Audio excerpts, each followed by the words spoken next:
നമ്മൾ നിത്യേന കുടിക്കുന്ന ചായ ഉണ്ടല്ലോ, സ്ട്രോങ് ടീ, അതിൽ മാരക രാസവസ്തുക്കൾ അടങ്ങിയിരിക്കുന്നുവെന്ന് ഞെട്ടിക്കുന്ന വെളിപ്പെടുത്തൽ. മലപ്പുറത്ത് ഭക്ഷ്യസുരക്ഷാ വകുപ്പും റിപ്പോർട്ടറും നടത്തിയ പരിശോധനയിലാണ് ക്യാൻസറിന് വരെ കാരണമാകുന്ന രാസവസ്തുക്കൾ ചായപ്പൊടിയിലുണ്ടെന്ന് കണ്ടെത്തിയത്.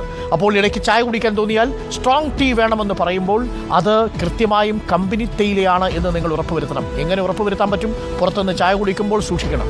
മണിക്കൂറുകൾ നീണ്ട ഓപ്പറേഷനിൽ നേർക്കാഴ്ച പകർത്തി റിപ്പോർട്ടർ സംഘവും ഒപ്പമുണ്ടായിരുന്നു. മായം ചേർത്ത ചായപ്പൊടി നിർമ്മിക്കുന്ന ഉറവിടം കണ്ടെത്തിയതിനോടൊപ്പം 2 പേർ പിടിയിലാവുകയും ചെയ്തു. Reporter big breaking.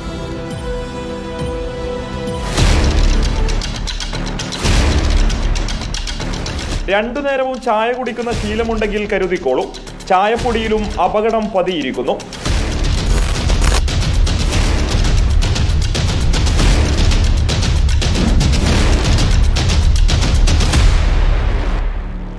Tirur Tanur ഭക്ഷ്യസുരക്ഷാ ഓഫീസർമാർ സംയുക്തമായി നടത്തിയ പരിശോധനയിലാണ് വ്യാജ ചായപ്പൊടി വീരന്മാർ വലയിലായത്.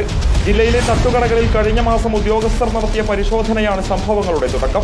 കടുപ്പം കൂടിയ ഒരു പ്രത്യേക ചായക്കായി ആവശ്യക്കാർ ഏറെയാണ്. ചായപ്പൊടിയുടെ ഉറവിടം തേടിയുള്ള അന്വേഷണം ആദ്യമെത്തിയത് വൈലത്തൂരിൽ. ആവശ്യക്കാരെന്ന് പറഞ്ഞ് ഉദ്യോഗസ്ഥർ വിതരണക്കാരെ ബന്ധപ്പെട്ടു. വേങ്ങര സ്വദേശി അനസ് ഒരു വാഹനം നിറയെ ചായപ്പൊടിയുമായി വൈലത്തൂരിലെത്തി.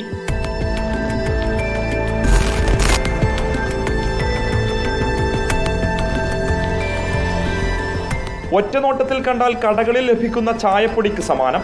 സംഗതി ക്യൂക്ക് ടെസ്റ്റ് നടത്തിയപ്പോൾ കണ്ട കാഴ്ചയാണിത്.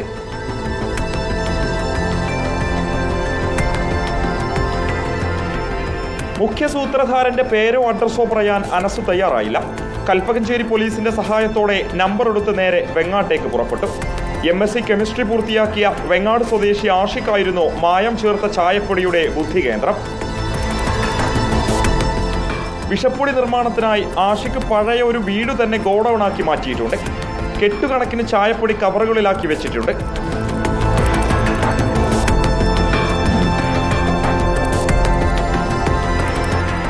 നിർമ്മാണശാലയ്ക്ക് ലൈസൻസോ മറ്റു രേഖകളോ ഇല്ല. അതിനിടയിൽ ചായപ്പൊടിയിൽ മായം ചേർക്കാറുണ്ടെന്ന് ആഷിക്ക് തന്നെ സമ്മതിച്ചു. അലമാര തുറന്നപ്പോൾ കണ്ട കാഴ്ച ഞെട്ടിക്കുന്നതായിരുന്നു.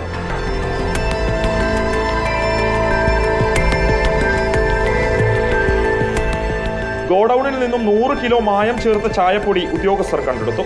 തേയിലയിൽ ചേർക്കാൻ അനുവാദമില്ലാത്ത സിന്തറ്റിക് ഫുഡ് കളർ ചേർത്ത അസൽ വ്യാജൻ.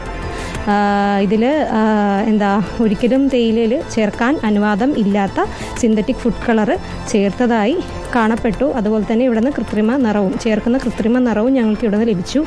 ഇത് തട്ടുകടകളിൽ കൂടുതലും നമ്മുടെ ഉപഭോക്താക്കൾ തന്നെ കടുപ്പം കൂടിയ ചായ വേണം എന്ന് തട്ടുകടക്കാരോട് ആവശ്യപ്പെടുന്നതിൻ്റെ അടിസ്ഥാനത്തിലാണ് ഇത്തരം മായം കലർത്താനായിട്ട് അവരും പ്രേരിതരാകുന്നത്. കിഡ്നി ഉൾപ്പെടെയുള്ള ആന്തരിക അവയവങ്ങളെ തകർക്കാൻ പ്രഹരശേഷിയുള്ള മാരക രാസവസ്തു ചേർത്തായിരുന്നു ചായപ്പൊടി നിർമ്മാണം. മലയാളികൾക്ക് ചായ ഇല്ലാത്തൊരു ദിവസമില്ല. അതുകൊണ്ട് തന്നെ ഡെയിലി അത്രയധികം സിന്തറ്റിക് കളറാണ് നമ്മുടെ മനുഷ്യ ശരീരത്തിലേക്ക് എത്തുന്നത്. ഇത് പല മാരകമായിട്ടുള്ള അസുഖങ്ങൾക്കും കാരണമാവും. അപ്പോൾ അതുകൊണ്ട് തന്നെ ഇവർക്കെതിരെ എല്ലാവിധ നിയമ നടപടിയും സ്വീകരിക്കും. രഹസ്യമായി ജില്ലയിലെ തട്ടുകടകളും ചെറിയ സ്ഥാപനങ്ങളും കേന്ദ്രീകരിച്ചായിരുന്നു ഇവയുടെ വിൽപ്പന. ബില്ലുകൾ നൽകിയിരുന്നില്ല. കോഴിക്കോട് ലാബിലേക്ക് അയച്ച തേയില സാമ്പിളിന്റെ പരിശോധനാ ഫലം വരുന്ന മുറയ്ക്ക് അറസ്റ്റ് ഉൾപ്പെടെയുള്ള നടപടികളിലേക്ക് കടക്കും. 10 വർഷം വരെ പിഴയും 2 വർഷമോ അതിലധികമോ തടവ് ശിക്ഷ ലഭിക്കാവുന്ന കുറ്റമാണിത്. ജില്ലയിൽ പരിശോധന തുടരുമെന്ന് ഭക്ഷ്യസുരക്ഷാ വിഭാഗം അറിയിച്ചു. വീഡിയോ ജേർണലിസ്റ്റ് വിജിത് ഊർക്കടവിനും ഷിബു CS-നുമൊപ്പം reporter Mubashir P Akbar in reporter Tirur. Mubashir P Akbar നമുക്കൊപ്പം ചേരുന്നുണ്ട്. മുബഷിർ, ഒരു പ്രേക്ഷകൻ ചോദിക്കുന്നത്, പാവം ചായ കുടിക്കുന്നവൻ എങ്ങനെ ടെസ്റ്റ് ചെയ്യും സാറേ എന്ന് ചോദിക്കുന്നുണ്ട്. ശരിയാണ്, ഇതുപോലെയാണ് പ്രേക്ഷകരെല്ലാവരും. ചായ കുടിച്ചുകൊണ്ടിരിക്കുന്നവരൊക്കെ പാതി ക്ലാസ് താഴേക്ക് വെച്ചിട്ടുണ്ടാവും ഈ വാർത്ത കേട്ടപ്പോൾ. എങ്ങനെ നമുക്ക് ടെസ്റ്റ് ചെയ്യാൻ സാധിക്കുമെന്നുള്ളത് പ്രധാനപ്പെട്ട ഒരു ചോദ്യം. 2, ഈ 100 കിലോഗ്രാം മായപ്പൊടി തന്നെ പിടിച്ചിരിക്കുന്നു എന്നുണ്ടെങ്കിൽ എത്ര കാലമായിട്ട് ഇവർ ഈ കച്ചവടം ചെയ്തിട്ടുണ്ടാവും? എത്രയെത്ര കടകളിൽ ഇവർ വിതരണം ചെയ്തിട്ടുണ്ടാവും? എത്രയെത്ര മനുഷ്യർ ഈ സ്ട്രോങ് ടീ എന്ന പേരിൽ ഈ മായപ്പൊടി ചായ കുടിച്ചിട്ടുണ്ടാവും? അല്ലേ മുബഷിർ പി അക്ബർ?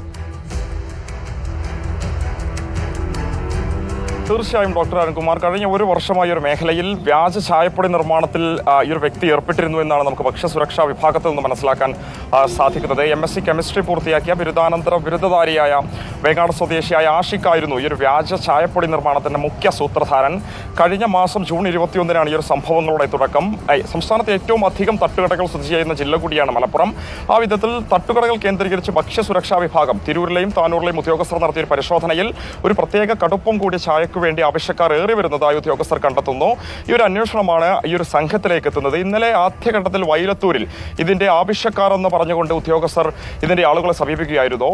വേങ്ങര സ്വദേശിയായ അനസ് ഈ ഒരു ചായപ്പൊടിയുമായി വൈലത്തൂരിലെത്തുന്നു. തുടർന്ന് അവിടെ വെച്ച് ഈ ഒരു ചായപ്പൊടി ഇവർക്ക് കൈമാറാനുള്ള ശ്രമത്തിനിടെയാണ് ഭക്ഷ്യസുരക്ഷാ വിഭാഗം ഉദ്യോഗസ്ഥർ ഈ ഒരു അനസിനെ പിടികൂടുന്നത്. ഇദ്ദേഹം ആദ്യഘട്ടത്തിൽ ഇതിന്റെ മുഖ്യ സൂത്രധാരന്റെ ആഷിക്കിന്റെ പേരോ അഡ്രസ്സോ പറയാൻ തയ്യാറായിരുന്നില്ല. പിന്നീട് കൽപ്പകഞ്ചേരി പോലീസിന്റെ സഹായത്തോടു കൂടി നമ്പർ എടുത്ത് ട്രേസ് ചെയ്തുകൊണ്ടാണ് വളാഞ്ചേരിക്കടുത്തുള്ള വേങ്ങരയിൽ ഇതിന്റെ ഒരു ഗോഡൌണിലേക്ക് കേന്ദ്രത്തിലേക്ക് ഭക്ഷ്യസുരക്ഷാ വിഭാഗം എത്തുന്നത്. ഏകദേശം 4.5 മണിക്കൂറോളം എടുത്ത അതിസാഹസികമായ പ്രവർത്തനങ്ങൾക്കൊടുവിലാണ് ഈ ഒരു പൂർണ്ണമായും വ്യാജ ചായപ്പൊടി നിർമ്മാണശാലയും അതുപോലെ തന്നെ ഈ ഒരു ശേഖരങ്ങളൊക്കെ തന്നെ കണ്ടെത്താൻ സാധിച്ചെന്നുള്ളത്. ആദ്യഘട്ടത്തിൽ ആഷിക്കിനോട് ഇക്കാര്യങ്ങൾ ചോദിച്ചെങ്കിലും അദ്ദേഹം അത് സമ്മതിക്കാൻ തയ്യാറാകുന്നില്ല. വിശദമായി നടത്തിയ പരിശോധനയിൽ ഈ ഒരു ചായപ്പൊടിയിൽ ഉപയോഗിക്കാൻ അല്ലെങ്കിൽ ചേർക്കാൻ വേണ്ടി അവിടെ കൊണ്ടുവച്ച മായം സിന്തറ്റിക് ഫുഡ് കളർ എന്ന് പറയുന്ന ക്യാൻസറിന് വരെ കാരണമായേക്കാവുന്ന 100 കിലോയിലധികം വരുന്ന തൂക്കം വരുന്ന മായം അവിടെ നിന്നും കണ്ടെത്തി എന്നുള്ളതാണ്. ഇദ്ദേഹം ഇത് അറിഞ്ഞുകൊണ്ട് തന്നെ നടത്തിയ ഒരു ഓപ്പറേഷൻ ആയിരുന്നു എന്നുള്ളതാണ്. അദ്ദേഹം പിഴവ് സംഭവിച്ചതായി സമ്മതിക്കുന്നുണ്ട്. ഗുരുതരമായ രോഗങ്ങൾ, കിഡ്നി, കരൾ പോലെയുള്ള ആന്തരിക അവയവങ്ങൾ തകരാറിലാകാൻ പാകത്തിൽ ഗുരുതരമായ രോഗങ്ങൾക്ക് കാരണമാകുന്ന മായമാണ് ഇതെന്നുള്ളതാണ് റിപ്പോർട്ടറിൽ 4 മണിക്കൂറോളം നമ്മൾ വളരെ ബുദ്ധിമുട്ടിയാണ് ആ ദൃശ്യങ്ങൾ പകർത്തിയതും വാർത്ത പ്രേക്ഷകരിലേക്ക് എത്തിച്ചതും. നമ്മുടെ വീഡിയോ ജേർണലിസ്റ്റും ഒപ്പം താങ്കളും മുബഷീറും നമ്മുടെ ഡ്രൈവറും അടക്കമുള്ള സംഘമാണ് ഭക്ഷ്യസുരക്ഷാ വകുപ്പിനോടൊപ്പം ഉണ്ടായിരുന്നത്. ഇത് കേരളത്തിൽ ഒരുപക്ഷെ പലയിടങ്ങളിലേക്കും വിതരണം ചെയ്യപ്പെട്ടിട്ടുണ്ടാകാം എന്ന് നമ്മൾ ഭയക്കുന്നു. ആ വാർത്തയുടെ കൂടുതൽ വിവരങ്ങൾ നമ്മൾ പ്രേക്ഷകരിലേക്ക് എത്തിക്കുകയും ചെയ്യും. വരും ദിവസങ്ങളിലും നമ്മൾ ഈ ഭക്ഷ്യസുരക്ഷാ വകുപ്പിലെ ഉദ്യോഗസ്ഥർക്കൊപ്പം ഈ പരിശോധനയിൽ പങ്കാളികളാവുകയും